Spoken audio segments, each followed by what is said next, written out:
Hi, welcome to my YouTube channel. Today I'm going to talk about how codependency or self-love deficit disorder is actually a problem that can hurt people. Now, let me be really clear. I spent my whole career working with SLDs or codependents on healing the trauma that has compelled them to pursue narcissistic partners who perpetually and reflexively hurt them. So whenever I give constructive information about codependency or self-love deficit disorder, it's not to make the codependent or the SLD feel bad. And that's probably the big difference between my work and that work of others, is the sum total of my writings, my videos, my book, is about taking responsibility for our part of the problem. Yes, codependents are victims and are hurt really badly. And we can trace that victimization all the way back to their childhood. And that's often where I spend most of my time working with my clients in therapy. But a turning point in codependency or SLDD recovery is when the codependent takes responsibility for their disorder and how it hurt them and prevented them from ever loving themselves, and how it prevented them from protecting their loved ones.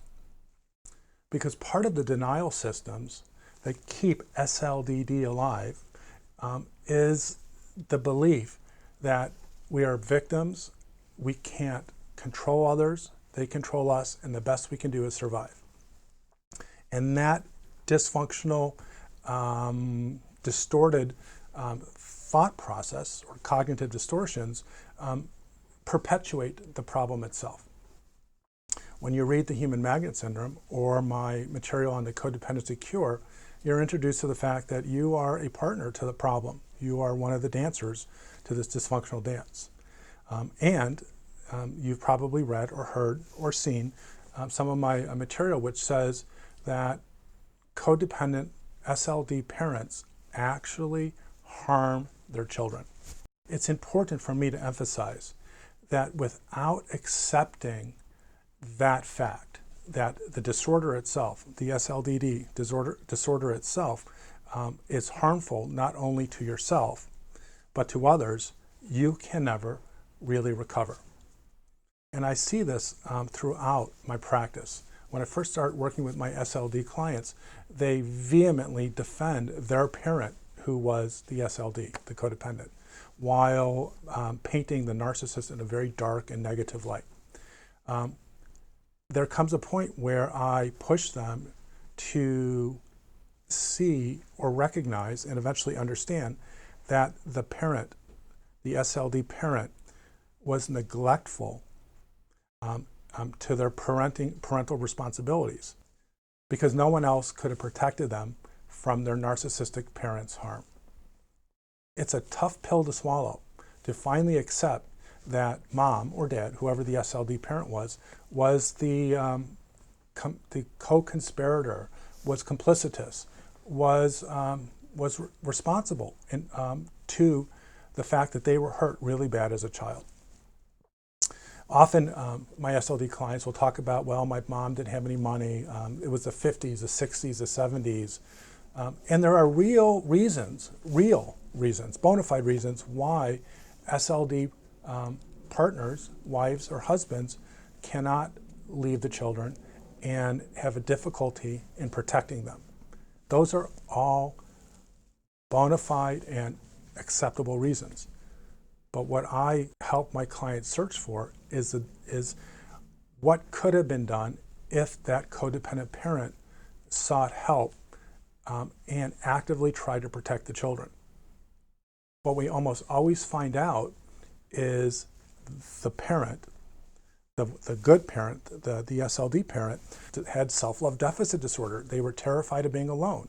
They had all the same characteristics that my clients have: terrified of being alone, tons of shame, pathological loneliness. They had inherent deficits in feelings of efficacy, personal power. Their lack of self-esteem and their relationships with mostly narcissistic people kept them locked into this weak victim role. But they could have changed.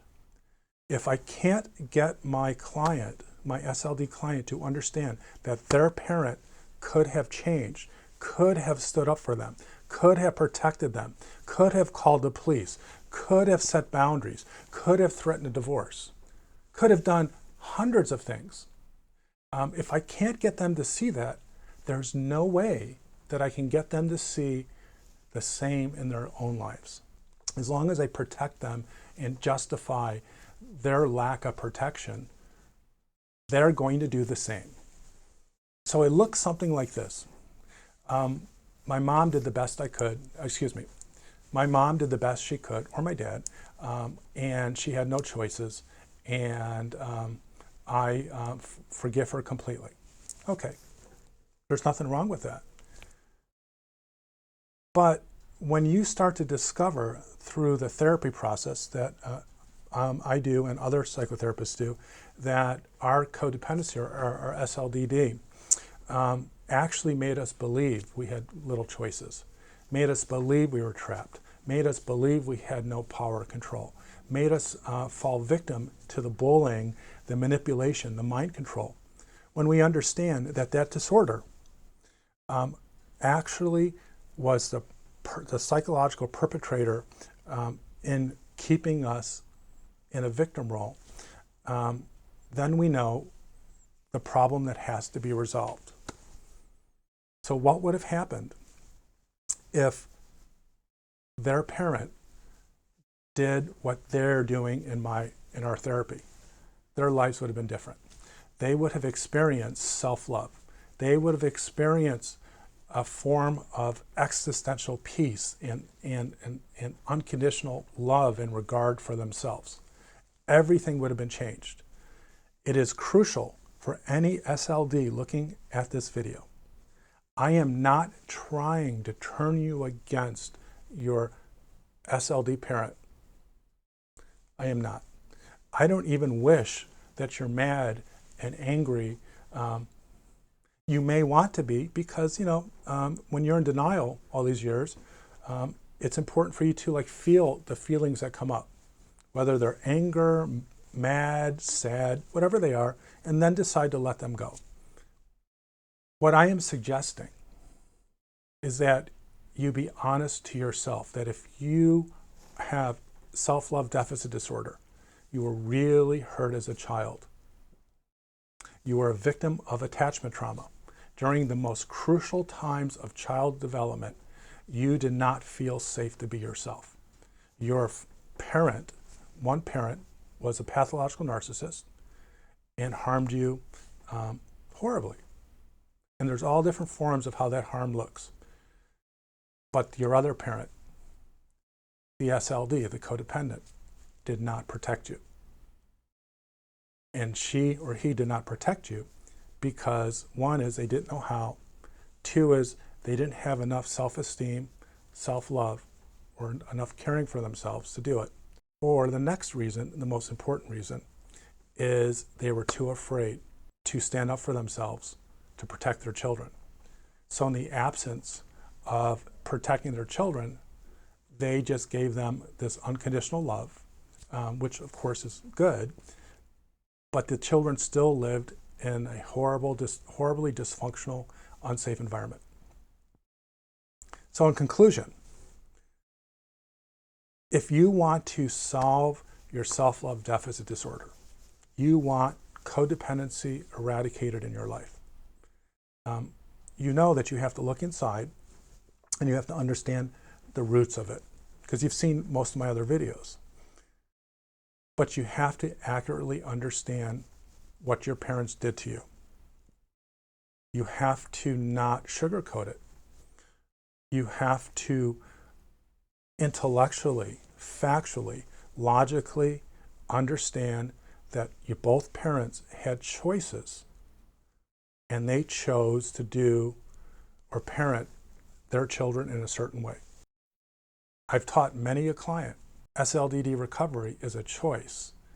And when you pursue it, everything changes And not only does it change for you, but it changes for your children, regardless of their age, whether they're 2 years old or they're 25 or 45. I cannot tell you how many of my SLD clients who are in their 50s or 60s have, through their own recovery and their own healing, they have become a role model to their other children who are SLDs, because we know SLDD goes from generation to generation. And that child finally, because of their role model, mother or father, decided to get into therapy and follow in their footsteps. So it's never too late.